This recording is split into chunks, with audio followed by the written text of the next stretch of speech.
in the Hamptons, and he had more than one event, but he had essentially what was staged, an intervention was staged by Bill Ackman, because Charlie's rational thoughts about Israel were a no-no. This is not the route that you should be going on. And Charlie was surrounded by his friends, his quote unquote friends. Bill Ackman was very upset, and threats were made. That is what I am told, and I will tell you that I am very happy for Bill Ackman to dispute this narrative. In fact, he was asked to dispute this narrative. Max Blumenthal went out to him today, and Bill Ackman came back and said, I have receipts I can show you. And he did not provide the receipts. This is not how it went down.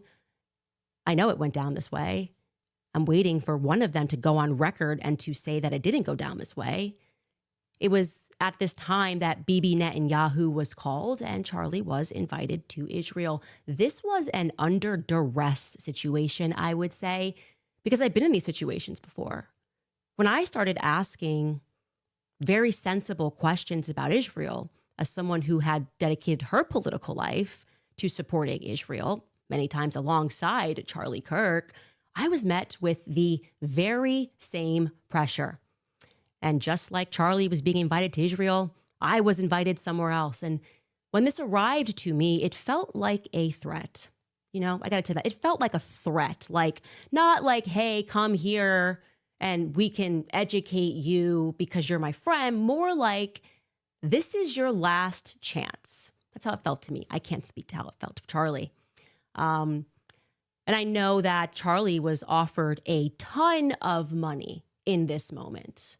A ton of money. Bibi would fund it, you know, spend tons of money. And Turning Point, I guess, if it needed to go to a higher level, would have gone to an even higher level than it already was at. And I know for a fact that Charlie denied that funding. That Charlie denied, and what Bibi didn't include there, he declined to go to Israel for, I would describe this as like, you know, re-education camp. You know, we've seen it. You made an uh-oh, but we can help you. You know, we just need you to come out to Auschwitz and take a picture. Yeah. We just need you to come to the Holocaust Museum and take a photo. We just need you to go to Israel and we can make this better. Charlie said no to Bibi. Okay. Bill Ackman, if you would like to dispute that, I would love to hear what you say happened, because our sources and what we have, it's solid.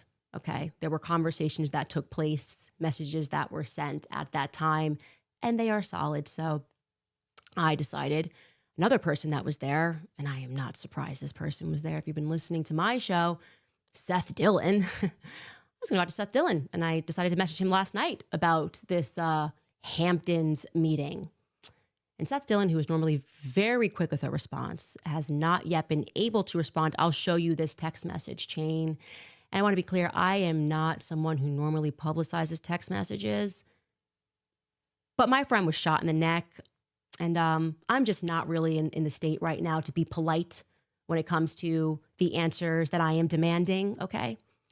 This is me out to Seth Dillon last night. I sent him Bill Ackman's tweets because, you know, he tweeted, I feel incredibly privileged to have spent a day and shared a meal with Charlie Kirk this summer. He was a giant of a man. I said, any comment on this one, Seth? He didn't answer last night. This morning I said, need a comment ASAP, please. He didn't answer. Then I followed that up and I said, trying again here, you were present when Ackman lost his mind on Charlie and when Bibi invited him to Israel and Charlie refused. Text messages immediately following this meeting are circulating. I find Ackman's statement, as though the meeting was somehow cordial, to be incredibly disturbing. Are you at all disturbed by that tweet? Do you feel, as I do, that this tweet significantly betrays the defined purpose and mood of his, and I presume your, final meeting with Charlie Kirk, ? He was unable to speak to me, but he did place some frantic calls to Turning Point USA. Yeah. You see, I went out to Seth, but I also went out to two other people who were at this meeting, and nobody is willing to go on record. They're all messaging each other, trying to figure out a coordinated response to say that, no, this was all quite cordial, but no one wants to go on record and describe it as cordial because they know someone's leaking, because someone's got a guilty conscience about what happened at the Hamptons. So I will again put it out there, Seth, Bill Ackman, and to the other individuals who I have not yet named, but who are going to be named later this week, who were at the Hamptons when Charlie was put under pressure, when Bibi Netanyahu called him and invited him to Israel, again, in a move that when it happened to me, and it wasn't Bibi Netanyahu, felt to me like a laced threat. I am inviting you guys, I will give you my platform, actually, to come clear matters up, to tell us what really happened. Because, I think Charlie was definitely on the brink of changing some of his perspectives. And I can tell you factually, Charlie was praying the rosary. Charlie was going to mass. One of my last conversations with Charlie was me joking with him saying, just make the last step, okay? You are, I said specifically, you're too smart to be a Protestant. Just take the last step, Charlie. He says, ha ha. He was speaking about Mary.